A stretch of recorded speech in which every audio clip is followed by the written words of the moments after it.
My first question to you, Chris, is have you ever been here before? I've never been to Comic-Con before, and I feel like this won't be a regular Comic-Con experience. No. Since the Twilight fans are out in force. And I really what I want to do is slip under the radar and geek out for about an hour at the end of the day, which is what I'll do. The problem is, though, you under the radar is right now before your panel. As soon as you have your panel, there may not be any more under the radar. But there's a nefarious plan because they're showing Twilight again this evening. I think that'll suck up all the Twi fans, and they'll be able to kind of mingle amongst my fellow geeks undetected, hopefully. Both Kristen and Rob, you guys talked about in the press conference how much you love New Moon, and that's your favorite book of the series. Can you tell us a little bit more why that's the one that really does it for you? For me, just because it was the most challenging. I mean, not that they're ever at ease. The relationship is always sort of strained. It was just like sort of the lowest point in the series, and also like at the end of that, it's absolutely the most heightened. I mean, that the scene where we sort of forgive each other and get back together. It happens within. I mean, it happens in 10 seconds, and like no talk. We don't even need to talk about it. It was like the one that affected me the most. I hadn't read the book before the idea of doing the film came up. I just love the cast. I think they're very talented young actors. And then when I read the book, you can really see the kind of archetypal longing that it embodies. And having been broken up with so many times in my life, I felt I could really identify with Bella. My sort of opinion of the whole series, the relationship between Edward and Bella, I mean, I always saw it as,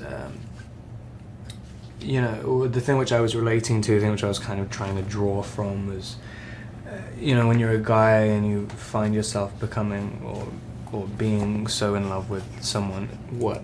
No, I'm just looking at you on a TV. You're on a roll. I think you should keep going. You had two big issues to deal with. You had one, Jacob transforming into a werewolf.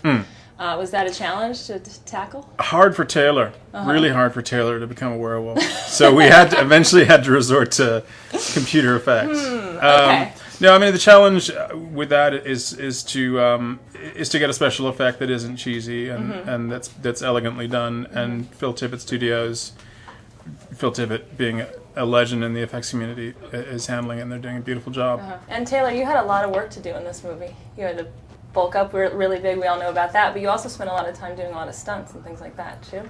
Yeah, it was a lot of fun. I actually, I almost got to do all of my own stunts. You tried, right? Which was fun. I got to do all of the dirt bike riding. There was so much of that. Just kidding. No, but yeah, I got to like practice dirt bike riding and do that. I got to do a few other things. He like catapulted himself into a window. It was really impressive. It was fun. Yeah. Yeah, it was insane. Yeah. Like, it was something a stunt guy really actually should have done. You find yourself like in love with someone or something, and it becomes you start to see too much of yourself. You become too aware of yourself. Shut up. God. And he starts to. I can't concentrate anymore. You get so obsessed with the fact that you think you're not good enough because you think you keep elevating the other person higher and higher. Neither of them think they're worthy. But Bella's the one who can like handle her stuff, and Edward is just an idiot. And New Moon is like, it's the only time where in Twilight he can think in these absolutes.